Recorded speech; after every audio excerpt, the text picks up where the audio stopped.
আমাৰ ভাৰ্বেল এটা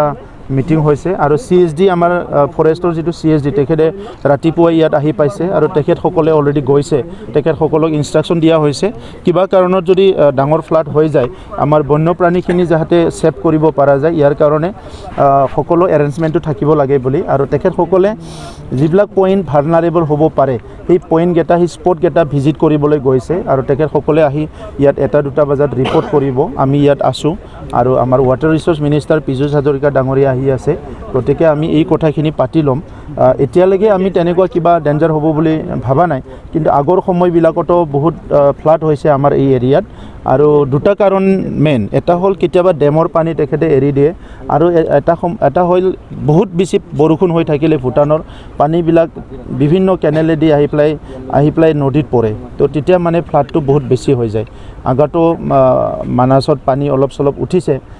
কিন্তু এই বীজ পানী পইণ্টত যদি ইৰোশ্যন হয় আৰু পানীৰ লেভেলটো যদি বহুত ওপৰত থাকে তেতিয়া মানাছত বহুতখিনি ক্ষতি হ'ব সো সেইকাৰণে আজি এই যিটো পইণ্ট য'ত ইৰোশ্যন আৰম্ভ হৈছে এইটো যেনেকৈ নহওক প্ৰটেক্ট কৰাৰ কাৰণে কাম আৰম্ভ কৰা হ'ব গতিকে আমি এইটো ইমিডিয়েটলি ইয়াত যাতে আমি কাম আৰম্ভ কৰিব পাৰোঁ ইয়াৰ কাৰণে অলপ চিন্তাধাৰা কৰিছোঁ ভূটান চৰকাৰৰ লগত আপোনালোকে কিবা যোগাযোগ কৰিছে ভূটান চৰকাৰৰ লগত আমাৰ অসম চৰকাৰৰ বিষয়া আমাৰ লোকেল ডেপুটি কমিশ্যনাৰ আৰু আমিও মানে অফিচিয়েলি আনঅফিচিয়েলি কথা পাতি আছোঁ আৰু এতিয়ালৈকে তেখেতসকলে ৰাতিপুৱা পানীটো এৰাৰ কথা কৈছিলে কিন্তু খুব মেনেজ কৰি পেলাই তেখেতসকলে পানীটো এৰিব এনেকুৱা নহয় কি দামটো পূৰা খুলি দিব ইয়াৰ পৰা বহুত বেছি পানী একবাৰতে আহি যাব তেনেকুৱা নহয় সেইটো লাহে লাহেকৈ তেখেতসকলে এৰিব কাৰণ তেখেতসকলেও জানে তলত যে মানুহ আছে আৰু আগৰ পৰাই যেতিয়াই পানী হয় আমাৰ তাত বানপানী হয় ভূটানকে চবে টাৰ্গেট কৰি কয় ভূটানে পানী এৰিছে আৰু তেখেতসকলে কৈছে যে অনেষ্টলি মানে ইয়াত এটাই ডেম আছে খুৰিছোঁ ডেম আৰু তেখেতসকলে জুলাই মাহত আমাক মাতিছিলেও আপোনালোকে আহি এবাৰ চাই যাওক বুলি কেনে গতিকে মই আমাৰ মুখ্যমন্ত্ৰী ডাঙৰীয়াৰ লগত কথা পাতিম যে আমাৰ পৰা এটা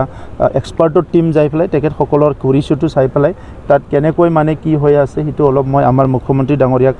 অনুৰোধ কৰিম কাৰণ আমাৰ এই অঞ্চলত বানপানীটো সঘনে হৈ থাকে আৰু কেতিয়াবা মানে কৰ্চ নদীৰ চেঞ্জ হ'লে বহুতখিনি ক্ষতি হয় তো সেইকাৰণে ইফালে মানাছটো আমাৰ এটা ৱৰ্ল্ড হেৰিটেজ সাইট তো এই গোটেই কথাটো লৈ পেলাই যাতে ভূটানৰ লগত মানে এতিয়া ফ্লাডক লৈ আলোচনা কৰিছে পিছত এটা সলিউশনক লৈ পেলাই আলোচনা তেখেতে নিশ্চয় আৰম্ভ কৰিব সেইকাৰণে আমি অনাগত দিনত পাৰ্মানেণ্ট এটা সলিউশনৰ কাৰণে এটা চিন্তা কৰিম নিশাই প্ৰশাসনে শিবিৰৰ ব্যৱস্থা কৰিছে যিসকল নৈপৰীয়া ৰাইজ আছে তেওঁলোকক আপোনালোক কি দৰে যিবিলাক আজি পানবাৰী ছাইডত যোৱাকালি এলাৰ্ট কৰা হৈছে কিছুমানক অলপ যিবিলাক একদম নদীত লাগি আছে সেইসকলক শিবিৰলৈ নিয়া হৈছে কাৰণ সেইটো আমাৰ দায়িত্ব আমাৰ কোনো এজন মানুহৰ জীৱন যাতে ক্ষতি নহয় বা আমাৰ ৱাইল্ড লাইফ যাতে ক্ষতি নহয় সেইটো আমি সদায় সজাগ থাকোঁ গতিকে তেখেতসকলে যোনে ৰিলিফ কেম্পত থাকিব বা থাকিব লগা হ'ব তেখেতসকলে ৰিলিফ পাব সুবিধাবিলাক সব পাব ইয়াৰ কাৰণে কোনো চিন্তা কৰিব লগা নাই স্যাৰ বানপানীৰ কাৰণে SDRF বাহিনী NDRF বাহিনী প্ৰস্তুত হৈ আছে all are ready any time ready even আৰ্মিও ৰেডি আৰ্মিও 3টা ঠাইত তেখেতসকলৰ নাৱৰ পৰা আদি কৰি সব ৰেডি কৰি থৈছে যদি কিবা প্ৰব্লেম হয় তেখেতসকলে লগে আহি ইয়াতে ৰেস্কিউ অপাৰেশ্যন কামবিলাক আৰম্ভ কৰি দিব স্যাৰ ৰাজনৈতিক ক্ষেত্ৰৰ এটা গুৰুত্বপূৰ্ণ কথা লৈ আহোঁ বদৰুদ্দিন আজমলে এটা আপোনাৰ কথা কৈছে যে মুছলমানে যি মাংস খায় আপোনাৰ মুখ্যমন্ত্ৰী আৰু প্ৰধানমন্ত্ৰীয়ে সেই মাংস খাব লাগিব যেহেতু আপোনালোকে একেটা দলতে আছে এই সম্পৰ্কে কি ক'ব বিচাৰে আপুনি চাওক মাংস খাওয়াটো ইমান কম্পালসৰি নহয় ৰাইজক সেৱা কৰাটোহে ৰাজনীতিত কম্পালসৰি যদি তেখেতে বেলেগ উদাহৰণ দিব বিচাৰে ভাল লাগিব প্ৰধানমন্ত্ৰীয়ে যি কৰে মুখ্যমন্ত্ৰীয়ে যি কৰে আমিও সেইটো কৰিম ডেভেলপমেণ্টৰ কাৰণে এতিয়া তেখেতে যদি সেইটো মাংসই দি লৈ যায় আৰু ভাৰতৰ নিচিনা এখন দেশ য'ত পৃথিৱীৰ সবচে বৃহৎ এটা গণতান্ত্ৰিক দেশ এনেকুৱা এখন দেশত আৰু মাংসক লৈহে উদাহৰণ কৰিব পাৰিলেনে বেলেগ বহুত উদাহৰণ আছে আজি ভাৰতত কিমান উন্নয়নৰ কাম হৈছে প্ৰধানমন্ত্ৰী নৰেন্দ্ৰ মোদী ডাঙৰীয়া অহাৰ পিছত আগৰ যিটো ৰাজনৈতিক এটা সংস্কৃতি আছিল এই গোটেই সলনি হৈ গ'ল চিন্তাধাৰাটো ভাৰতবৰ্ষৰ সলনি হৈ গ'ল এতিয়া ভাৰতবৰ্ষ বিশ্বগুৰু কৰাৰ কাৰণে টাৰ্গেট হৈ আছে ট্ৰিলিয়ন দেশ হ'বলৈ এটা টাৰ্গেট লৈ পেলাই কাম কৰি আছে আমাৰ ইকনমিটো আগুৱাই নিয়াৰ কাৰণে বহুত চিন্তাধাৰা হৈছে অসমখন এতিয়া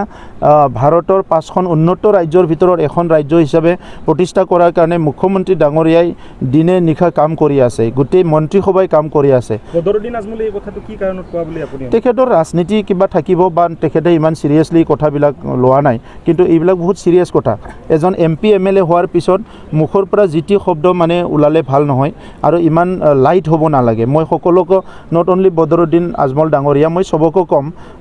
একজন কোনোবা যদি পাব্লিক ৰিপ্ৰেজেণ্টেটিভ হয় ইয়াৰ পিছত তেখেতসকলে যি টি কথা মানে এইটো ক'ব নালাগে এইটো ভাল কথা নহয় এই কাৰণেও ক'ব পাৰে নেকি আচলতে